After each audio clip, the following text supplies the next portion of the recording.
시청자와 함께 만들어가는 시민데스크.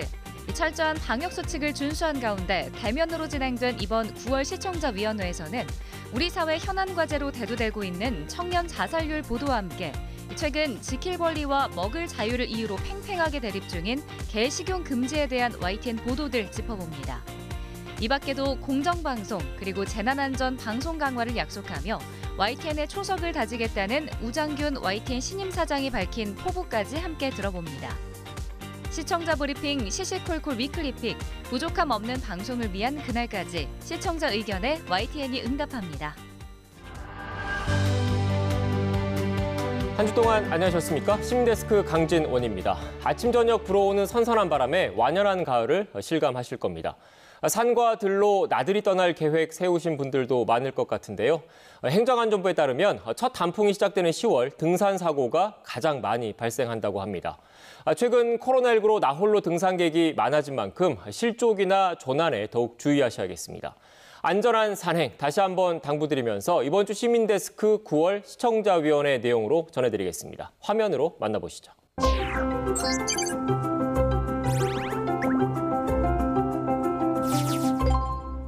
시청자위원회 9월 정기회의를 시작하도록 하겠습니다. 새로 신임 사장님이 오신 만큼 당부의 말씀, 부탁의 말씀과 포함해서 시청자위원님께서 많은 좋은 이야기 해주시기 바랍니다. 저도 90년부터 언론인 생활을 이제 했었는데 과분하게 언론사 사장까지 되게 됐습니다. 사심 없이 언론인의 길 마무리 잘해서 100년 YTN 초석을 만드는데 최선을 다하겠습니다. 또 우리한테 항상 그 채찍을 들고 있는 시청자분들의 말씀을 경청하는 YTN 그리고 그것을 경청하는 YTN CEO가 되도록 노력하겠습니다. YTN 뉴스 중에서 제 눈길을 끈 것이 코로나 위기 기간 중에 그 호흡기 질환은 줄었지만 청년 자살은 증가했다라는 제목으로 나온 보도를 보면서 이게 좀 이 자체가 상당히 슬픈 뉴스이고 또 한편으로는 좀 아쉬운 점이 있어서 말씀을 먼저 드리고자 합니다. 특히 모든 연령대 사망률이 낮아지는 가운데 20대만 사망률이 5.8% 증가했다 이런 내용인데 거기에서 대학교 간호대학 교수님이 청년들의 우울감이나 무기력증과 더불어서 실업, 취업난, 주거 불안정 문제 등을 원인으로 제시하는 코멘트도 있었는데요. 이 슬픈 사실에 충실한 보도로 생각이 되고 그리고 사실을 잘 전달하셨다고 생각이 되는데 좀 더 많은 이야기를 할 수 있지 않았나 이렇게 생각하는 아쉬움이 있습니다. 예를 들어서 이 정부가 또는 우리 사회가 할 수 있는 일은 무엇인가에 대해서 이 보도를 듣고 보는 시청자들이 좀 더 답답해하고 알고 싶은 그런 부분이 있을 텐데 이 항상 많이 회자되는 그 자살의 원인 그러니까 실업, 취업난 이런 것들이라든지 그리고 그냥 우울감이나 무기력증 이렇게 그러한 원인만 한번 제시하고 이렇게 보도가 마무리되는 게 조금 아쉽다는 생각을 했습니다. 사실 앞으로도 그 고용이나 주택 시장 불안정 문제가 상당 기간 지속될 것으로 보이고 있고요.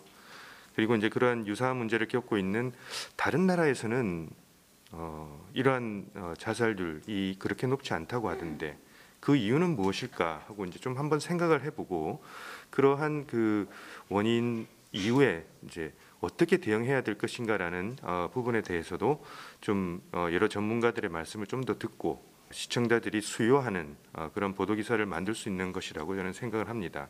여러 가지 실업, 취업난, 그다음에 자살 문제 이런 것들에 대한 이런 해결책까지 제시할 수 있는 보도는 사실 좀 호흡이 길고 특집 성격을 갖고 있는 건데 그런 부분을 저희가 기획탐사팀에서 이제 비정기적으로 만들고 있지만 계속 꾸준히 이런 시도는 하고 있습니다. 최근에는 이번 추석 연휴에 외국인 노동자 인권 문제를 다룬 그 강릉 이야기라는 그 프로그램을 하나 만들어서 한 40분물이었는데 꽤 공을 들인 거였습니다. 그래서 그런 것도 다뤘고 그런 차원으로 아마 이런 부분도 취업난이랄까 자살 문제 이런 것들도 좀 다소 무거운 주제인데 한번 잘 다뤄볼 수 있게 한번 제가 그 건의도 하고 하겠습니다.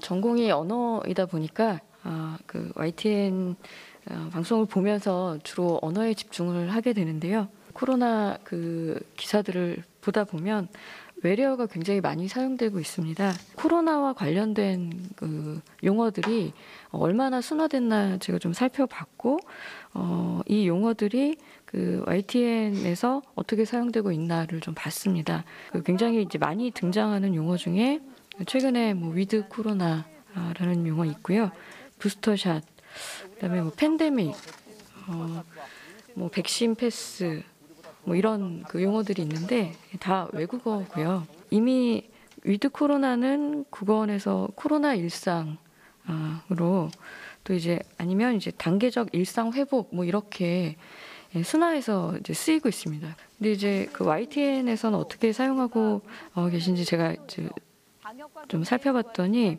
단계적 일상 회복이라고 이제 보도하는 뉴스도 있었지만 그냥 위드 코로나를 그대로 사용하는 경우가 많이 있었습니다. 그 위드 코로나 같은 경우에는 사실 이 그 외국어 영어가 사실 통사적인 구조이기 때문에 처음 들어서는 사실 그 다가오지 않는 국민들이 많을 겁니다. 그래서 좀 더 유의할 필요가 있다고 생각을 했고요. 사실상 그 외국어를 그대로 사용했을 때 장점이 있죠. 굉장히 이제 신속하게 정보를 전달할 수 있고요. 속도 면에서.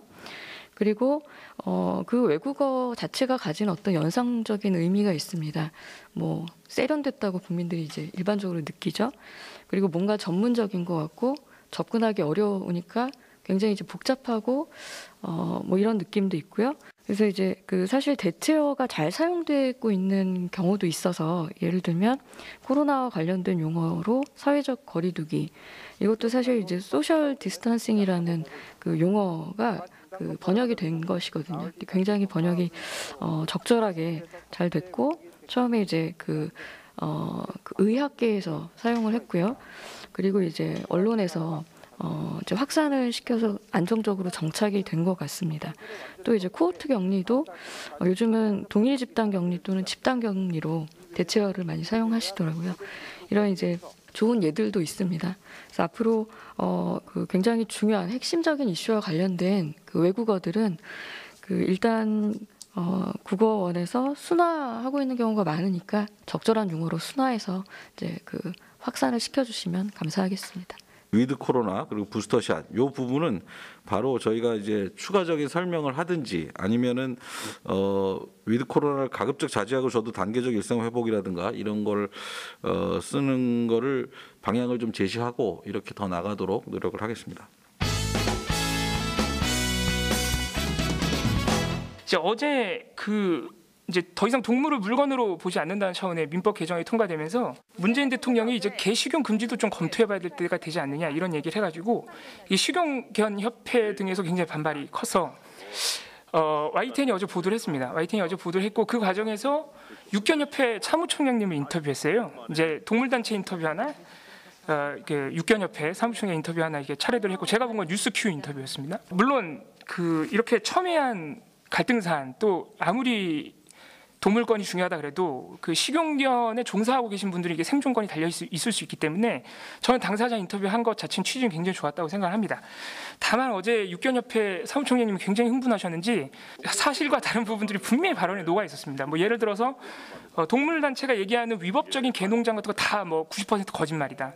강아지 공장 그거 새빨간 거짓말이다. 뭐 이런 얘기가 나왔는데 그건 사실 최근까지도 YTN 포함해서 많은 매체들이 엄청나게 많이 이미 보도를 한 내용들이고 사실로 확인된 부분들입니다. 강아지 공장 같은 경우에도.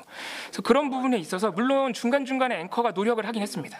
분명히 위법이 있지 않습니까? 이런 질문이 한두 번 나오긴 했는데 그런 즉석 인터뷰에서 사실 앵커가 단독으로 즉석에서 팩트 체크하기 굉장히 어렵거든요. 그래서 당사자들의 인터뷰를 충분히 반영시켜 주더라도 과한 부분이 있다면 반드시 후속 보도로 팩트 체크를 하고 반드시 교정을 해줘야 된다고 생각이 들었습니다. 그래서 어제 육견협회 사무총장님 인터뷰 같은 경우에는 솔직히 조금 위험하다는 생각도 들었습니다. 그래서 반드시 그런 인터뷰는 사후적으로라도 바로잡는 YTN의 노력이 있어야 될 것 같고요. 또 하나는 최근에 CCTV 블랙박스 보도 굉장히 많은데 이게 그런 거를 보도하다 보면 기자분들이나 이 YTN에서 아무리 노력을 해도 굉장히 충격적인 사고 장면이라든가 아니면은 과도하게 구체적인 범행 장면 또는 가림 처리를 하더라도 피해자의 신원 정보나 피해자의 어떤 모습 같은 게 노출돼서 여러 가지 문제가 발생할 수 있습니다. 그래서 수많은 쏟아지는 이 제보들을 어떻게 처리해야 되느냐. 그래서 제가 생각해 본 것은 기자들도 그런 제보들을 받을 때마다 다시 한번 살펴보고 검토하고 해야겠지만 이 제보를 받는 과정에서 뭐 유튜브 채널이나 아니면은 뭐 YTN 그 SNS 채널 등에서 그 제보해 주시는 분들한테 제보를 받으려고 이렇게 어디로 제보해 주세요 이렇게 공지를 하잖아요. 일종의 거기다가 아주 간단하게라도 제보해 주시는 분들한테 이런 점은 좀 주의해 줬으면 좋겠다. 그러니까 이게 시청자들한테 제보하시는 분들한테 뭐를 이렇게 의무를 강요하는 게 아니라 이러이러한 영상은 받을 수가 없습니다라거나 뭐 예를 들어서 피해자가 얼굴이 나온다거나 아니면은 뭐 너무 적나라한 사고 장면, 사람이 죽는 장면 이런 분들은 저희가 받아도 보도할 수 없습니다. 이런 간단한 아주 중요한 몇 가지의 주의사항을 같이 고지를 해준다면 조금 YTN이 일하는 데 도움되지 않을까 이런 생각을 해봤습니다. 개식용 금지 관련해서 육견협회 사무총장 어제 저도 그거 보다가 이분이 너무 흥분해서 저도 조마조마하게 봤습니다. 그래서 일단 앵커가 사실 말씀하신 대로 그 현장에서 이거를 일일이 팩트 체크해서 제지하기는 좀 사실 어려운데 일단 이게 약간 무리하다는 느낌이 들면 앵커가 사실 일단 지금 이 인터뷰가 끝나면 이분의 주장이었다라는 거를 일단 밝히고 추후에 우리가 확인해서 심각한 그 오도나 이런 게 있었다면 그걸 정정하는 그걸 앵커팀에도 다시 강조를 하겠습니다. 제보 요청할 때 안 되는 화면 고지하는 부분은 저희가 제보를 알리는 여러 가지 그 SB라든가 이런 것들이 있는데 거기에 반영할 수 있는지 이것도 바로 논의를 하도록 하겠습니다.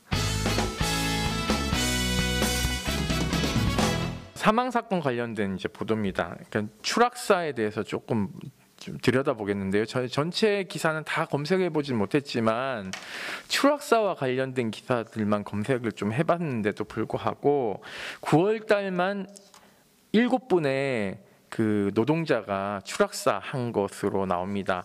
근데 기사의 형태들을 제가 쭉 살펴봤는데요. 9월 27일 아파트 외부 유리창 청소 노동자 20대 추락사 단신입니다. 9월 9일 공덕역 황기구에서 공사하던 20대 노동자 추락사 영상 단신입니다. 9월 18일 화성 아파트 신축 현장서 창틀 작업 50대 추락사 단신입니다. 그러니까 저는 이것에 대한 접근 방식을 조금 바꿀 필요가 있지 않겠냐. 단신으로 알려주는 기사는 분명히 저는 필요하다고 봅니다. 왜냐하면은 사실관계를 파악하기도 전에 일단은 소식을 먼저 알려야 되는 뉴스의 하나의 형태이기 때문에 단신 자체를 보도하지 말라는 취지가 아니라 단신 이후에 나오는 보도가 없는 것이 저는 문제라고 생각이 들거든요. 이런 것들에 대한 사연들을 조금 더 후속 취재를 해서 유족과 인터뷰를 한다던가 과연 그 산업안전법이라든가 이런 것들을 무엇을 위반했는지에 대한 부분을 조금 파고 들어가서 후속 보도가 이어져야 되지 않겠냐라는 이제 말씀을 드리고 싶고요. 그렇다면 산업재해로 죽는 노동자들이 이번 달에는 몇 명이 있었는데 각각 추락사는 몇 명이고 뭐는 몇 명이고 해가지고 그것을 좀 종합해서 전문가를 불러서 좀 심층 있게 그 보도를 하는 그런 보도도 조금 기획해봐야 되지 않겠냐라는 생각이 듭니다. 왜냐하면 중간에 보면 이런 보도들을 한 것도 있어요. YTN이 뭐 단신만 처리한 게 아닙니다. 공사 현장소 노동자 이단 추락사 하루 1명 꼴, 연간 300명 이런 것도 이 아주 심층 기획 취재는 아니지만은 어느 정도 기획 취재의 성격을 갖고 있는 보도도 6월 22일 날 한 걸로 나와요. 그렇다면은 조금 더 들어가서 한 달에 한 번씩 어떻게 좀 정리해서 이달에는 몇 명이 죽었는데 이런 것들을 노력을 경주하지 않는다. 산업재해와 관련된 법률들이 통과됐지만 여전히 유명무실이고 안전불감증은 우리 사회에 굉장히 만연해 있고 생명을 경시하는 구조는 굉장히 문제가 있다라는 식의 자본의 논리를 좀 깨는 보도들이 이어져야 되지 않겠냐라는 좀 생각에서 이런 말씀을 드리게 되었습니다. 그래서 이런 것을 정치화하는 것도 저는 중요하다고 생각합니다.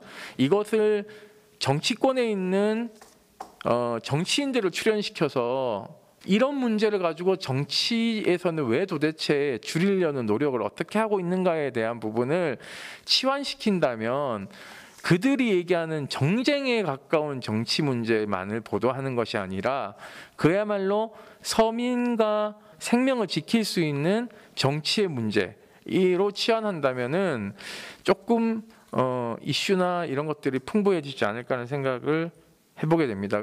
내년 1월부터는 중대재해법이 시행이 되면서 요새 많이 관심을 갖고 있는 부분이긴 한데 저도 생각보다 굉장히 이런 사고사가 많다는 거를 최근에 다시 한번 느꼈고요.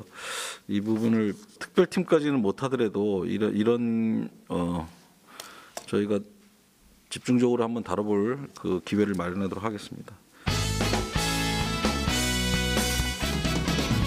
정부에서 11월 초쯤 단계적 일상 회복 체계로 전환을 한다라는 계획을 수립한 만큼 YTN도 이에 대한 의제라든지 이런 부분들에 대해서 좀 준비가 필요하지 않나라는 생각이 들었습니다.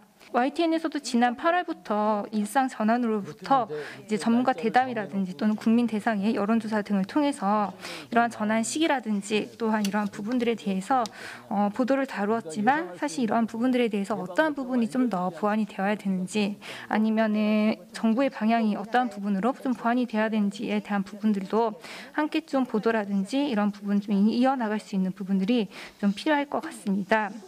두 번째는 YTN의 대담과 관련된 내용입니다. YTN에서 이제 그 패널들이 출연해서 대담을 할 때 사실 한 가지 주제를 가지고서는 패널들이 의견을 나누는 경우들도 있지만 대선 이슈와 관련돼서 또는 사회적 이슈와 관련돼서 중간중간에 이제 패널들이 나와서 중간중간 여러 가지 이슈들을 다루는 경우들이 있습니다. 어제 뉴스나이트에서만 보더라도 관련되어서 여야의 어떤 각 이슈와 그리고 그 세종의사당에 대한 그런 이제 건립과 국회법 개정안과 관련된 부분들 그리고 언론중재법과 관련된 부분들 그래서 여당과 야당 그리고 국회에서 처리되는 법안 등의 이러한 다양한 주제들에 대한 패널들의 얘기가 계속되고 있습니다. 그런데 이러한 주제를 좀 전환을 할 때 그 앞에 나왔던 주제들과 사실 연속되지 않는 주제들이 굉장히 많습니다. 근데 이러한 주제들을 좀 전환을 할 때 앵커들이 다음 주제로 넘어가겠습니다라고 소개를 하는데 시청자들은 그 전환되는 이슈들에 대해서 이해도가 참 낮을 수도 있고 또 앞에 뉴스와 이어지지 않는 부분들도 있을 수 있습니다.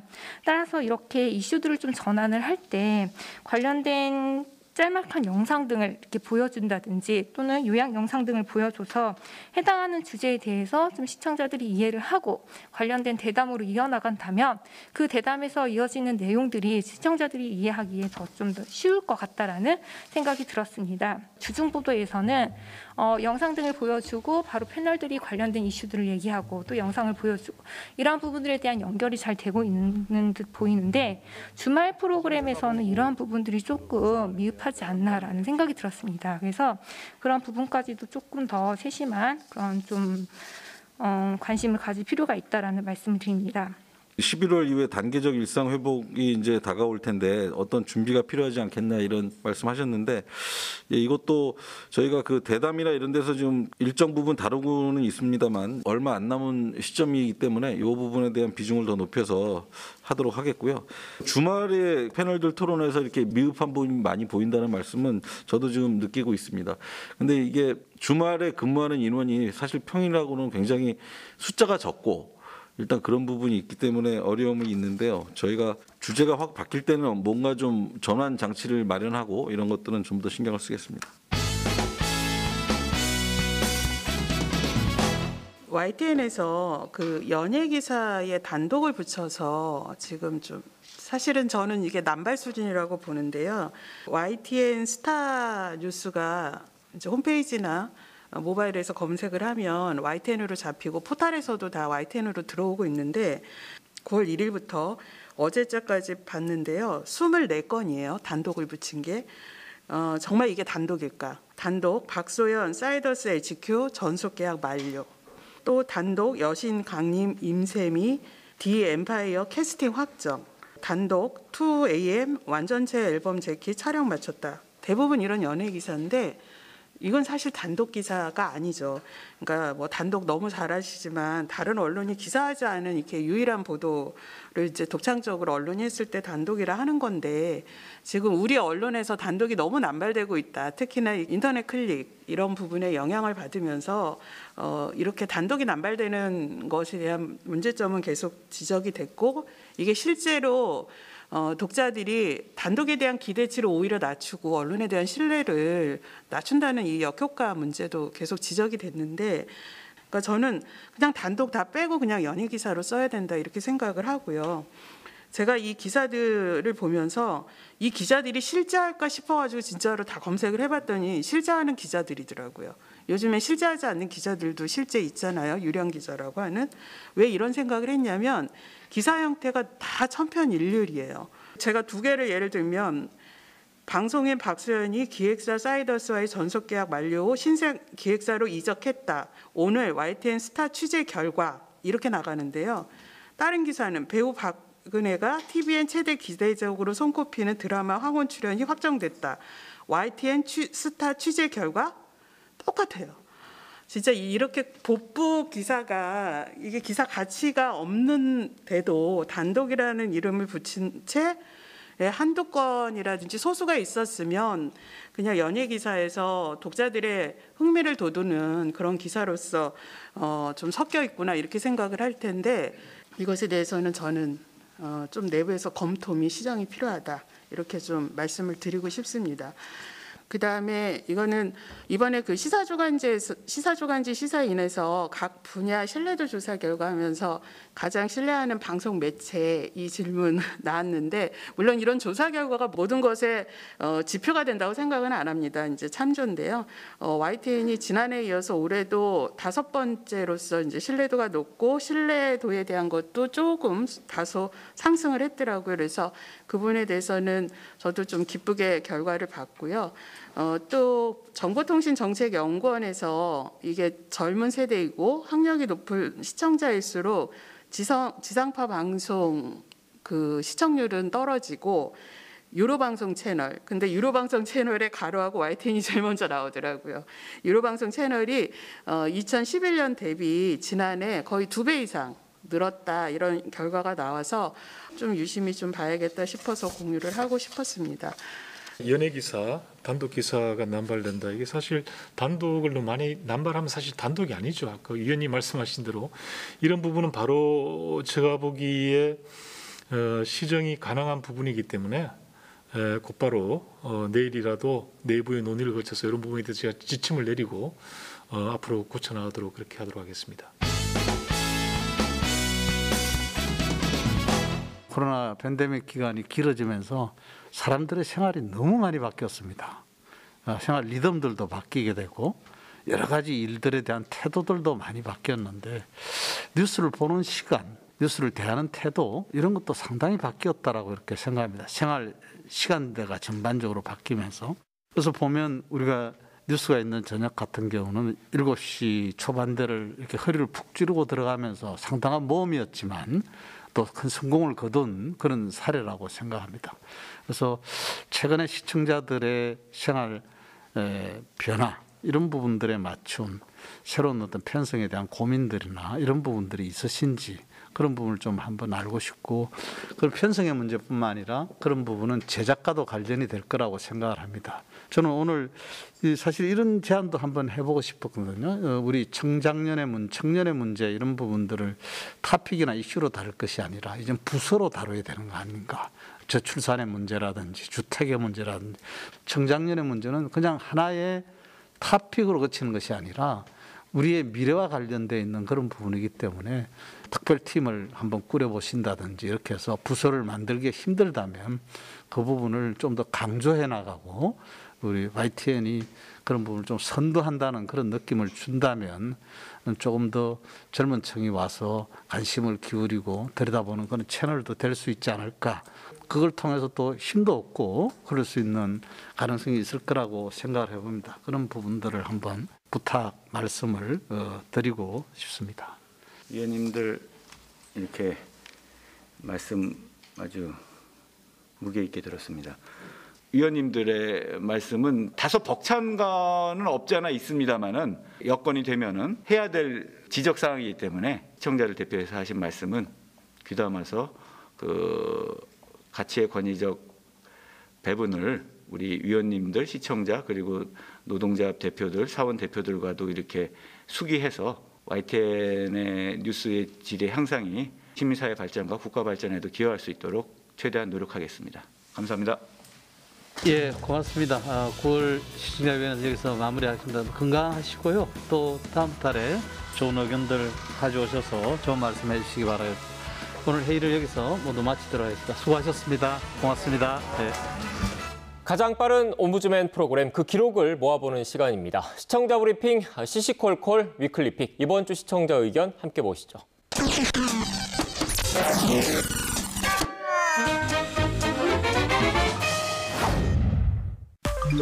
층간소음의 문제, 어제 오늘의 일이 아닙니다. 이번에도 층간소음 때문인 것으로 추정되는 사건이 일어났습니다. 부부가 목숨을 잃었는데 먼저 관련 보도 일부를 보겠습니다. 사건의 발단은 다름 아닌 층간소음이었습니다. 사주 아랫집에서 왔다고 했어. 너무 힘들다고, 너무 예민하시다고. 혼자 살던 A씨는 지난 17일에도 층간소음이 난다고 신고했던 것으로 확인됐습니다. 범행을 저지른 A씨는 자신의 집으로 내려와 112에 스스로 신고해 곧바로 체포됐습니다. 기사에 달린 댓글을 보겠습니다.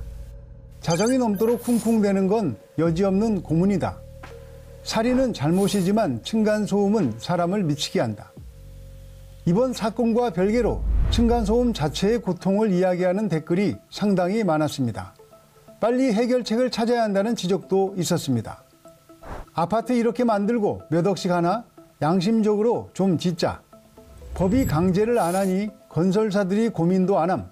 층간소음 발생하면 건설사를 상대로 하자 보수나 손해배상 청구할 수 있도록 해야 함. 아파트 등을 신축할 때 층간소음을 줄일 수 있도록 관련 규정을 조금 더 엄격하게 하자는 시청자 의견이 설득력 있게 들립니다. 또한 층간소음 분쟁과 배상 등에 관한 지침도 더 분명하게 제도화하는 것도 시급해 보입니다. 내가 층간소음의 가해자일 수 있다는 생각으로 조금 더 조심하는 것 외에는 다른 특별한 방법이 없다는 것이 씁쓸하지만 그것이 현재로서는 함께 사는 공동체 생활을 위한 차선책인 것 같습니다. 방송에서는 마땅히 바르고 고운 우리말을 써야 합니다. 그런데 뉴스를 하다 보면 불가피하게 외래어를 사용하거나 철진한 표기법 등을 쓰곤 하는데 이에 대한 시청자들의 지적을 들어봅니다. 그 방송에 나와서 발언할 때 위드 코로나라는 말 하지 말고 코로나와 함께라는 한국말을 좀 썼으면 좋겠어요. 영어 사람들은 알아듣겠어요? 코로나19 상황이 워낙 전 세계적으로 엮여 있다 보니 외래어가 계속 뉴스에 등장하고 있습니다. 코로나19 유행 초기에 언택트라는 말이 매우 자주 나왔는데 이미 이 코너를 통해 비대면이라는 쪽으로 바꿔 썼고 이제는 그렇게 자리 잡았습니다. 정부에서는 단계적 일상 회복이라는 말을 권고하고 있지만 이미 위드 코로나가 널리 사용되고 있습니다. 표기법도 위드와 코로나를 띄어쓰기도 하고 붙여쓰기도 하는 등 통일되지 않았습니다. 위드 코로나는 시청자의 제안대로 코로나와 함께 또는 더 좋은 표현이 있는지 찾아보겠습니다. 광주 건물 붕괴 사고 이후 미국으로 간 문흥식 전 5.18 구속 부상자 회장이 돌아왔습니다. 광주지방경찰청은 오후 6시 10분쯤 인천공항 입국장에서 문 씨를 체포했습니다. 광주지방경찰청은 오후 6시 10분쯤 광주지방경찰청이 아니라 광주광역시 경찰청으로 써야 한다는 시청자 게시판의 글입니다. 2020년까지는 그렇게 불렀지만 올해부터 바뀌었다는 것인데 맞습니다. 참고로 줄여서 광주경찰청이라고 부를 수 있습니다. 많은 언론사가 아직도 잘못 쓰고 있는데 YTN도 실수했습니다. 관련 기사를 쓴 YTN 광주지국에 잘 전달했고 이후에는 제대로 표기하고 있습니다. YTN 뉴스에서 진행자가 3, 4시 또는 4, 5시라는 말을 사용했다는 지적입니다. 3시에서 4시는 서너 시, 4시에서 5시는 너더 시라고 해야 옳다고 조언했습니다. 사전을 찾아보면 너덧은 네댓으로도 바꾸어 쓸 수 있습니다.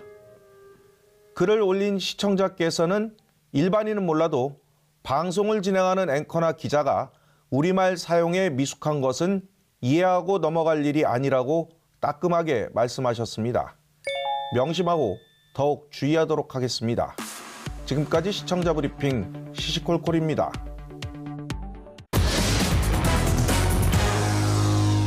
시민데스크는 시청자 여러분의 고민과 질문으로 채워집니다. YTN 방송에 대한 다양한 의견들 홈페이지와 전화를 통해 남겨주시고요.